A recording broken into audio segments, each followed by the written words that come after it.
So we're getting ready to cook dinner on our campfire cookery. At the moment, it's a nice, I don't know, a little over 100 degrees here with the coals. So we're proofing some bread rolls. We've got a pot with some potatoes boiling, and there are caraway seeds in the pot with the potatoes. And then we've got a Dutch oven that has been heating up, so we can cook everything else. We're using just sticks like this to feed both of the fires, and getting dry wood this time of year when your firewood stand isn't quite complete is difficult. So the fire wants to smoke a lot, which is great because it's mostly ash and hawthorn, and smoke has a good flavor. But we'll keep just feeding in and letting it go. So the recipe I will provide, we've got everything prepped over here. We've got making potato cheese bacon soup. So we've got the celery and onions and salt here. We've got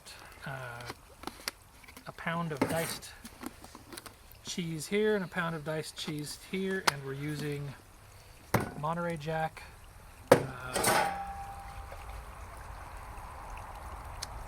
sharp white cheddar, medium cheddar, and Swiss. We've got the milk mixed in here with all of the spices, which we'll list, as well as the cornstarch, so that we can combine that in. And then we've got the bacon here. So the goal is to boil and cook the potatoes while we cook everything else. We'll render the fat out of the bacon, add the veggies, combine the potatoes and water in with the meat, and then add the milk, spices, and cheese, and then melt it all together. And at some point during that process, we will lower the rolls down to actually cook them. And this is experiment number 2 with campfire bread. So we'll see if this works better than in the Dutch oven. The Dutch oven worked great, except it was just really hard to monitor the temperature accurately. So here we go, except that we need this guy.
I can't believe there's that much smoke with that beautiful fire.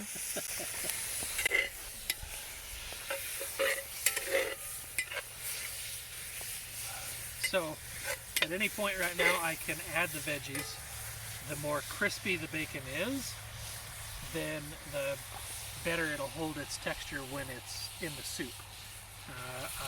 I've learned over the years that if the bacon is not crispy enough when it's actually in the soup and in the bowl, it just has a really nasty mouthfeel. So I will keep letting it go for just another minute or so, and then clearly it'll cook when I add the cook further when I add the onions, but I need to wipe my eyes. And while you're gone, everyone can listen to the stream.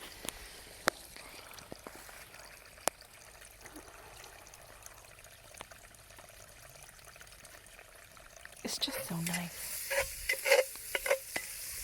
The nice part about having all this smoke from underneath the water pot is that it'll flavor the food. So as mentioned, the salt is in here with the onions and the celery.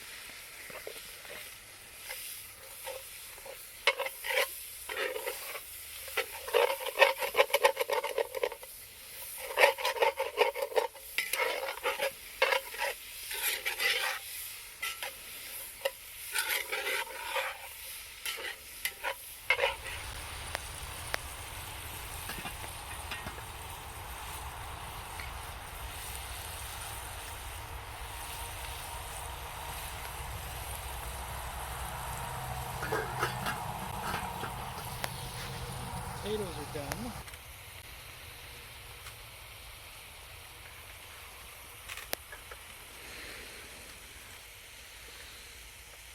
Go ahead and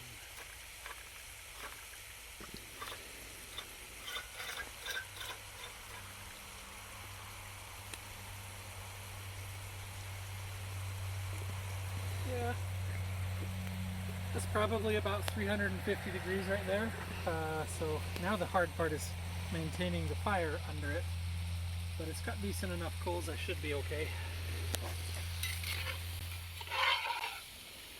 But we're starting to get some caramelization on the onions.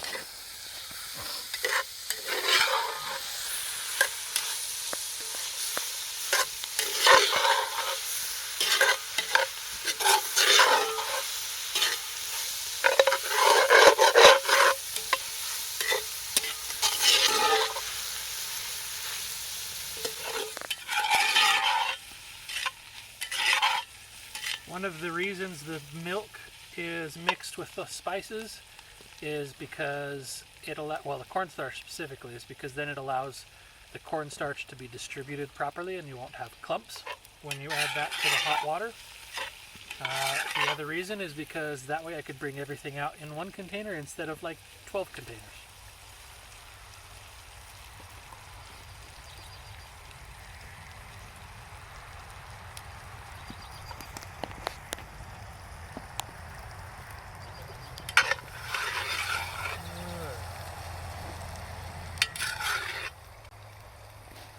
I think we are just about there.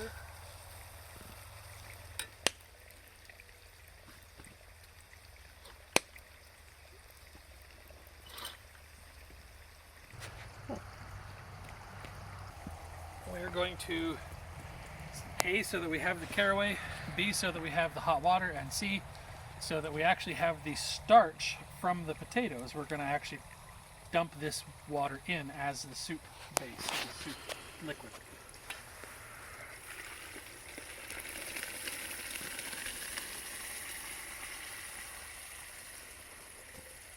Oh my gosh, that smells good.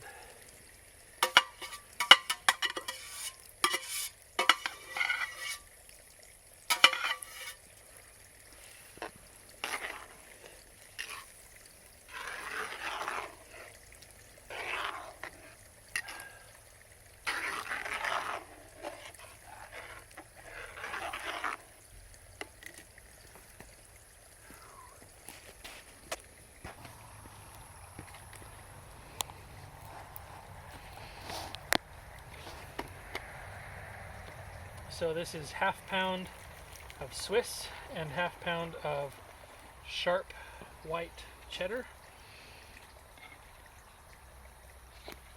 Doesn't want to come out, it won't go in the soup. I'm fine with that. I love Swiss. Emmentaler if you want to be particular. And this is a half pound of Monterey Jack and a half pound of medium cheddar.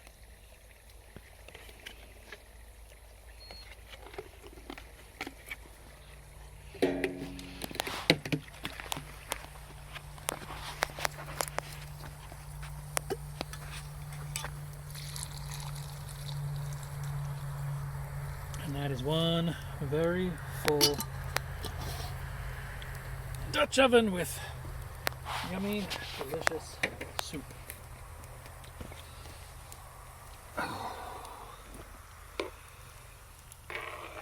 So we will give it time for the milk to distribute, for the spices to blend in, for the cheese to melt, and the cornstarch to thicken just a little bit.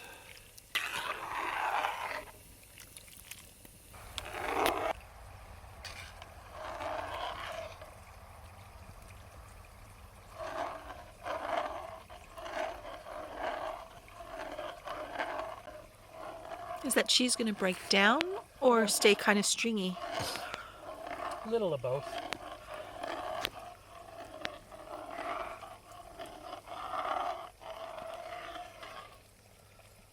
See, as it comes to temperature, it'll continue to melt and mix with the cream and the milk and the juice, and then the cornstarch will also help to bind that. But the cornstarch has to come to a boil before it can do its job. It's similar in nature to a fondue.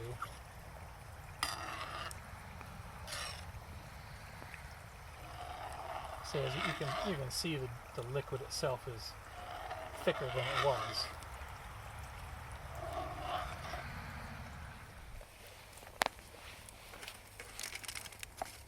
Let's see if they're even cooking.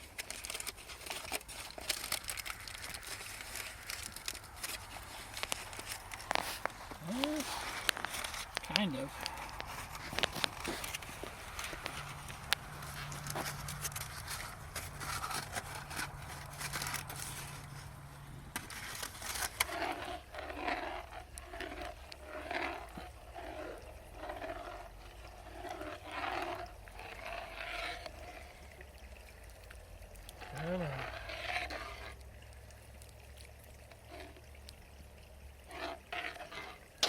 See, here's the problem.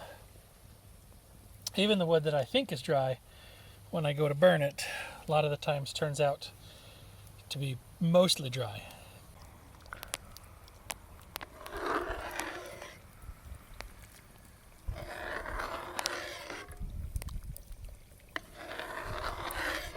But that's okay, we'll be patient.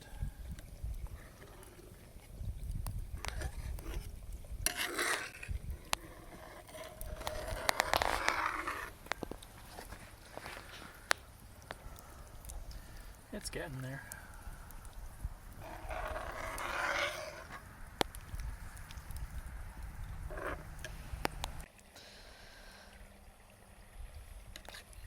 Alright, so the cheese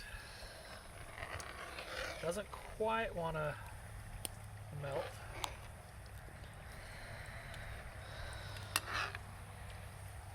It's staying pretty stringy. So in addition to cooking and bringing it up to boiling, I'm going to add a couple splashes of vinegar to help break the proteins in the string. It doesn't take a lot, and you just want to make sure it's a vinegar that tastes good. So in this case we're using malt vinegar because malt vinegar is amazing. But pretty much any would work. And that should probably be enough. So we'll give that a few minutes to mix in. And I mean, we've got 2 gallons of stuff, so a few drops of vinegar is not going to make a huge change in the flavor, but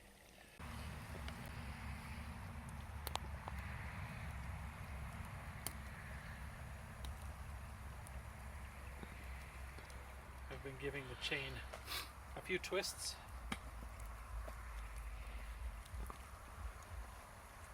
But herein lies the problem with cooking over a fire. The temperature is not consistent. If you want to do this kind of thing, that's just something you have to get used to. That is the reason why briquette people like briquettes, is the temperature is far more consistent.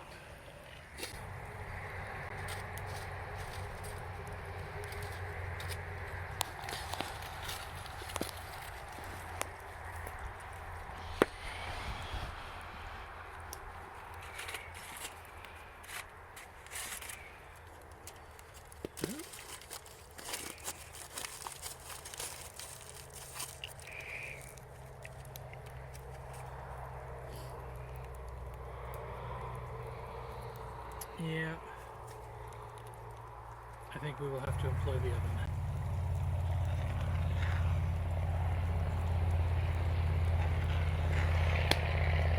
Apparently one of the cheeses decided it just doesn't want to melt all the way, so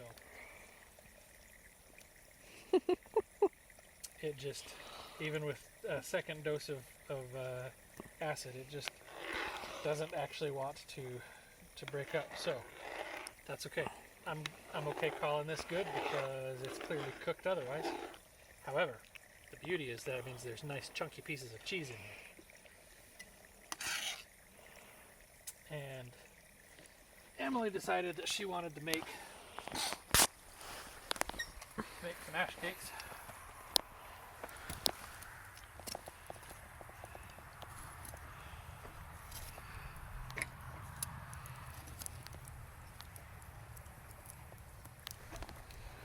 And I decided it would be a wise idea to flip the rolls over. So they have just a few more minutes to let the top cook now that the top is the bottom, but I'm going to go ahead and serve up.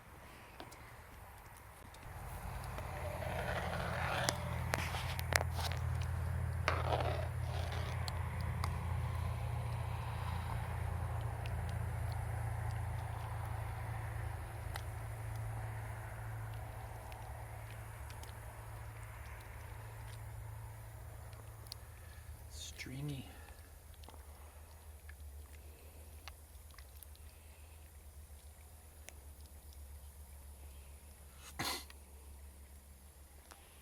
Oh, that smells good. You can quit recording.